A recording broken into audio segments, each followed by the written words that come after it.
I transitioned slowly to a raw vegan diet, and here are 5 reasons why I think you should go easy on yourself and transition slowly also.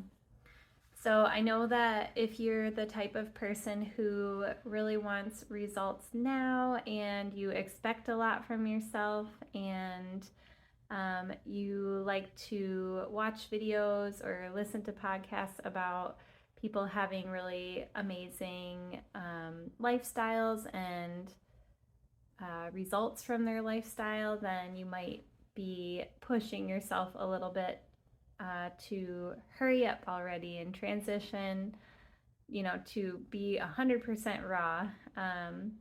But I think that it's okay to go slow, and it's actually better to be easy on yourself.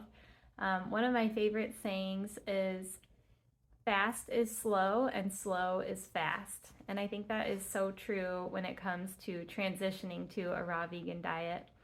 So, here is one reason that I think it's helpful to go slow. So, my first reason is that your small habits will build and slowly become your new life. And so, those small habits will stick a little bit better if you master one and it becomes part of your life, and like your morning or your night routine, for example.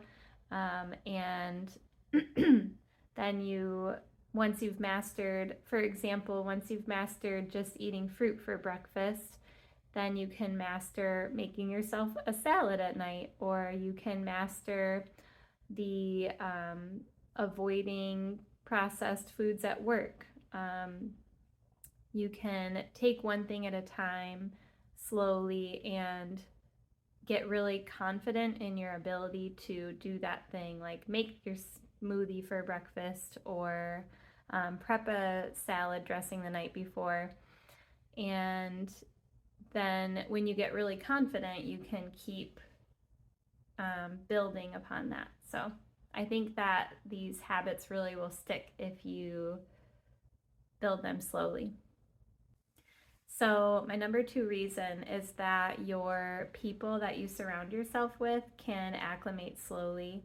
Not that it's so important to always think about what other people want you to do, but if you're a social person, you might be more likely to go back to the way that you were eating before if the people around you react really severely to your change, and like if they act sad and give you kind of like some guilt feelings, then you might be more likely to react in a way that's like, oh, okay, I guess I'll just go right back to how I was eating before. And I don't want you to do that. So I think that the best thing to do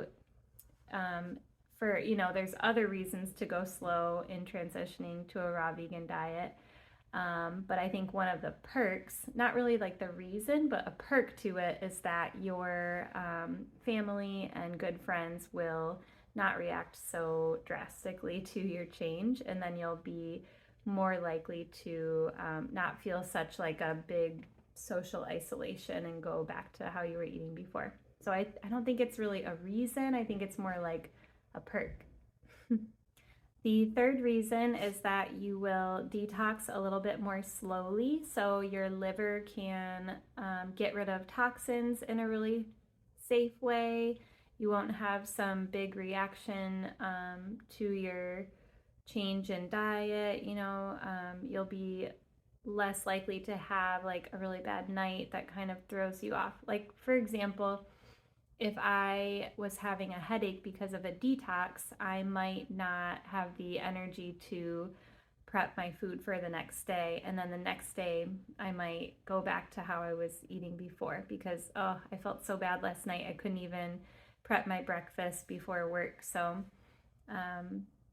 or for work the next day. So I think that detoxing slowly is healthy, and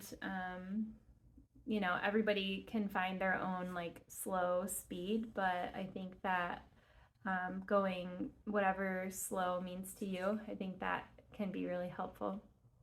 Yeah, so I think going slow is healthy for slow detox.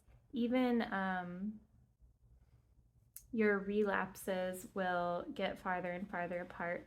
Because when you're coming into a raw vegan diet, I think from any diet, it doesn't matter what it is, you're kind of letting go of addictions. And whenever you're giving up some addictions from your life, you're going to have relapses. And I think it's really healthy to think of relapses as like things that you expect to happen and that are just part of the transition process. Just like with coming off of any other addiction, you want to like get excited for the times that you're doing really good, but know that there might be a day in a couple weeks where you end up like going back and eating something that you didn't really want to. But just know that the next time that happens, it'll probably be even farther apart from the last time, and you'll probably eat like less of an amount of the thing that you didn't want to eat. And it's totally fine. And you just go back to eating your best, and then, you know, it might happen again. So, like for me, I think maybe a year ago, if I would have had a relapse, I might have eaten like, you know, a whole like small plate of something that I didn't really ideally want to eat, like a plate of my kids' vegan pizza that I would make for them. You know, organic flour and everything, but still just something that I didn't really plan on eating, like didn't make me feel the very best. And so I might eat like a whole little plate of it, but then the next time I have a relapse, I'm gonna eat like, I think I ate would be like eating like half of that. Or whereas like now, if I have what I think of as a relapse, it's like literally a bite of something, and then I'm like, oh, I just remembered that doesn't even taste good to me now. And so, yeah, that's really how it is. And it's fascinating to me that after a bite of something, I'm like, no, the other, my like healthy food actually tastes way better. So, yeah. And I think the slow transition can be really nice because you can, oh, so here's another reason for a slow transition. Reason number 4 is so that you can have epiphanies and revelations, and you can kind of process each one slowly so they don't all come flooding to you at once. And then you're kind of like, I think they probably keep happening even after you get to a certain point in your raw vegan journey. Those epiphanies and revelations probably keep happening, but I think it's more fun to like space them out. Like personally, I think it's fun to, you know, kind of have a revelation like every other day where you're like, wow, and then you can really process and feel out those revelations and epiphanies and like, yeah, hopefully you know what I mean. So those are 4 reasons that I think transitioning to a raw vegan diet slowly is ideal. And just so you know, even before I started transitioning to a raw vegan diet, I was on a diet of whole plant-based foods. And so I was on the starch solution for almost 2 years. And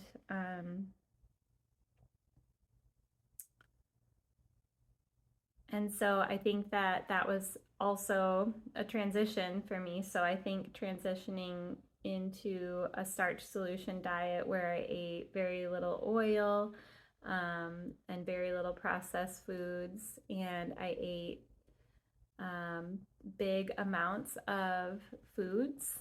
I was kind of like priming my system to get ready to eat like large amounts of fruit, because I was already eating large amounts of potatoes and large amounts of steamed veggies, and already I would have a green smoothie every single day, like a huge one. So I was already eating a lot of raw food, and I remember incorporating a ton of fruit too, like as snacks. So yeah, so I should say that my transition was much longer than 2 years, maybe even 4 years, maybe even 10 years, because before the starch solution, I was consciously eating like lots of salads and whole foods and homemade foods for the most part. Like all of my dinners would be like even before I found out about the starch solution, I was making my own sourdough bread. I was making